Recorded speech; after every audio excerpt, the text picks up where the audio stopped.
नमस्कार विद्यार्थी मित्रांनो, आज आपण वित्तीय व्यवस्थापनातील नवीन प्रवाह म्हणजेच काय, ज्या आपण बघितलं आर-बी-आय बघितलं, सेबी बघितलं, त्यानंतर आणखी कोणत्या वित्तीय संस्था आहेत त्यांचा नवीन प्रवाह म्हणजेच काय, ज्या मार्केटमध्ये त्या आलेल्या आहेत त्यासाठी त्यांनी काय काय आपल्यामध्ये बदल केले हे आजच्या लेक्चर्समध्ये आपण अभ्यासणार आहोत. तर भारतीय वित्त प्रणालीचा अभ्यास केला असता त्यात काही दोष निर्माण झालेले दिसून येतात. प्रत्येक गोष्ट जे आपण क्रिएटिव्ह करतो त्याच्यामध्ये काही ना काही काय असतात, उणिवा असतात. त्या उणिवा दूर करण्यासाठी आपल्याला काय करावं लागतं, प्रयत्न करावे लागतात. प्रामुख्याने भांडवल बाजार व नाणे बाजार, कॅपिटल मार्केट आणि मनी मार्केट यांच्या कार्यपद्धतीतील दोष हे वित्तीय व्यवस्थेवर परिणाम करणारे ठरतात. त्यामुळे हे दोष दूर करण्यासाठी सध्या काळात काही प्रयत्न करण्यात आले आहेत. याची माहिती थोडक्यात जाणून घेऊ. भांडवल बाजारातील सद्यकालीन प्रवाह म्हणजे आजच्या स्थितीला भांडवल बाजारामध्ये काय आहे हे नरसिंहन समिती सांगत आहे.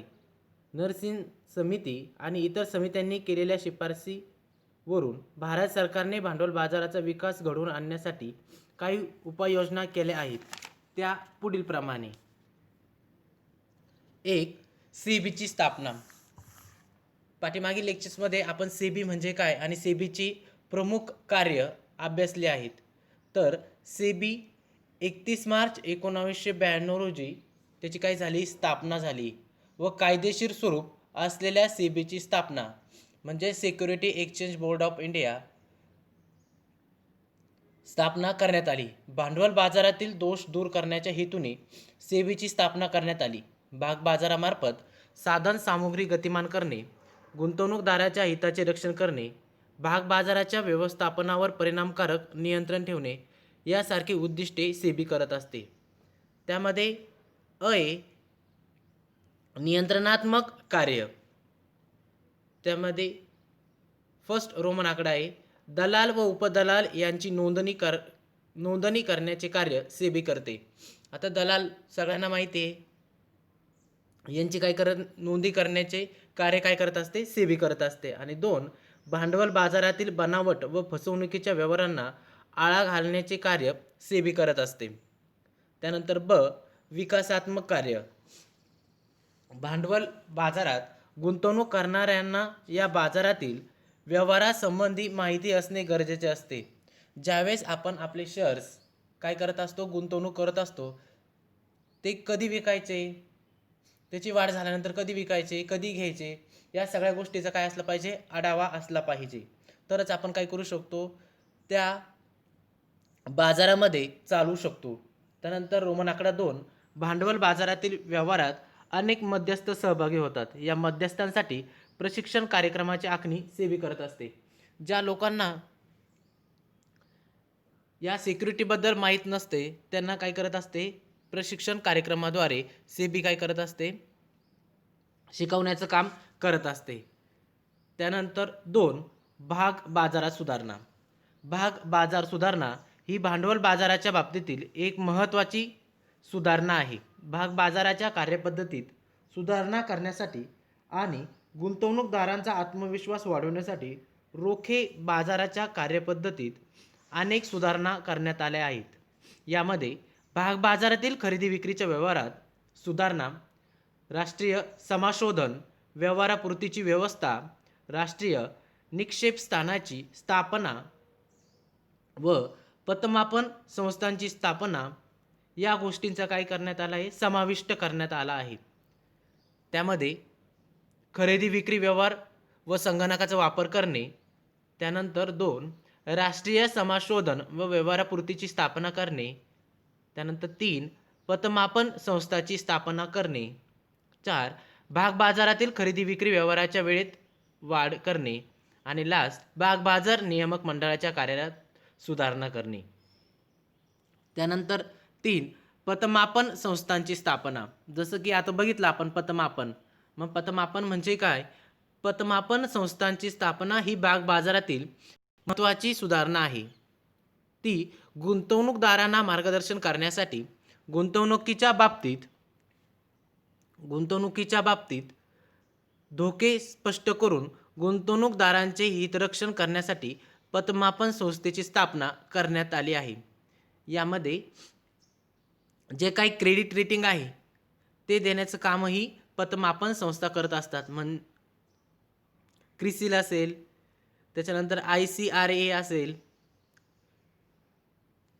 त्यानंतर केअर असेल, credit analysis and research limited, या सगळ्या काय करत असतात, आपल्याला नामांकन देण्याचं काम करत असतात. त्यानंतर परस्पर निधी. परस्पर निधी म्हणजे काय? Mutual fund. परस्पर निधी म्युच्युअल फंड लोकांकडून निधी गोळा करून वेगवेगळ्या रोख्यात गुंतवणूक करतात. फॉर एक्झाम्पल, आपल्याकडे जर 10,000 रुपये असेल तर आपण 10,000 रुपयाची गुंतवणूक एका व्यवसायात न करता अनेक व्यवसायामध्ये काय केले पाहिजे? गुंतवले पाहिजे, जेणेकरून त्यापासून आपल्याला काय मिळेल? प्रॉफिट मिळेल. यासाठी आपण म्युच्युअल फंडाचं काय करत असतो? म्युच्युअल फंडामध्ये गुंतवणूक करत असतो. वेगवेगळ्या रोख्यात गुंतवणूक करतात. सार्वजनिक व खाजगी क्षेत्रात परस्पर निधी सुरू करण्यास परवानगी दिली आहे. परस्पर निधीची स्थापना करण्याचा अधिकार सेबीला देण्यात आला आहे. सेबी या निधीच्या कार्यावर नियंत्रण ठेवते व या निधींना हमीदार म्हणून कार्य करण्यास सेबीने परवानगी दिलेली आहे. त्यानंतर 5, भागदलाल व उपदलाल यांची नोंदणी. भागबाजारातील व्यवहारात सहभागी होणारे दलाल व उपदलाल हे चांगले असायला हवेत. त्यांच्याकडून गैरव्यवहार होणार नाहीत याची काळजी घ्यायला हवी. त्यासाठी 1992च्या सेबी अधिनियमाखाली भागदलाल व उपदलाल यांच्या नोंदणीची पद्धती नोंदणी करताना विचारात घ्यावयाच्या बाबी स्पष्ट केल्या आहेत. त्यानंतर नंबर 6, परकीय संस्थात्मक गुंतवणूकदारांचा सहभाग. यामध्ये शासनाने परस्पर निधी, त्यानंतर गुंतवणूक विश्वस्त मंडळ, तसेच निवृत्ती निधी पेन्शन फंड यासारख्या परकीय संस्थात्मक गुंतवणूकदारांना सेबीकडे नोंदणी करून भारतीय भांडवल बाजारात गुंतवणूक करण्यास परवानगी दिली आहे. त्यांच्याकडील गुंतवणूक आकर्षित करण्यासाठी त्यांना कराच्या बाबतीत काही सवलती दिल्या आहेत. त्यानंतर नंबर 7, राष्ट्रीय शेअर बाजार. भारतात 27 नोव्हेंबर 1992 रोजी राष्ट्रीय शेअर बाजाराची स्थापना करण्यात आली. 2 वर्षानंतर 1994 मध्ये राष्ट्रीय शेअर बाजाराने भांडवल बाजारात कार्य करण्यास सुरुवात केली. संगणकाच्या साहाय्याने राष्ट्रीय शेअर बाजारात शेअरच्या खरेदी विक्रीचे व्यवहार करता येतात.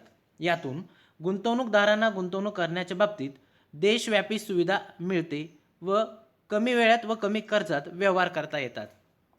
त्यानंतर 8, भारताचे त्वरित विनिमय केंद्र. यामध्ये 1989 मध्ये भारतातील त्वरित विनिमय केंद्राची स्थापना करण्यात आली. या केंद्रामार्फत होणाऱ्या व्यवहारास 1992 पासून सुरुवात झाली. या केंद्राची स्थापना म्हणजे भारतीय भांडवल बाजाराचा विकास साधण्यासाठी टाकलेले एक महत्त्वपूर्ण पाऊल होय. अशा केंद्राच्या स्थापनेमुळे नेहमीच्या भाग बाजारात नोंदणी करण्याची पात्रता नसलेल्या छोट्या कंपन्यांना काय झालाय? फायदा झालाय. या केंद्रामुळे गुंतवणूकदारांना सेवा पुरवण्याचे खर्च कमी येतात व तसेच देशाच्या विविध भागात राहणाऱ्या खरेदी विक्रीदारांना दूरसंचार सुविधांमुळे कंपन्याच्या भागांच्या खरेदी विक्रीचे व्यवहार करता येतात. आणि लास्ट, भारतीय रोखेधारक महामंडळ मर्यादित. यामध्ये जे महामंडळ आहे त्याची स्थापना 1987 मध्ये करण्यात आली. वित्तीय संस्थात त्वरित सहभाग व भाग हस्तांतराची सुविधा पुरवणे आणि गुंतवणूकदार, दलाल, भाग बाजारातील सभासद यांनाही ही सुविधा वित्तीय संस्थांमार्फत पुरवणे या हेतूने या संस्थेची स्थापना करण्यात आली आहे.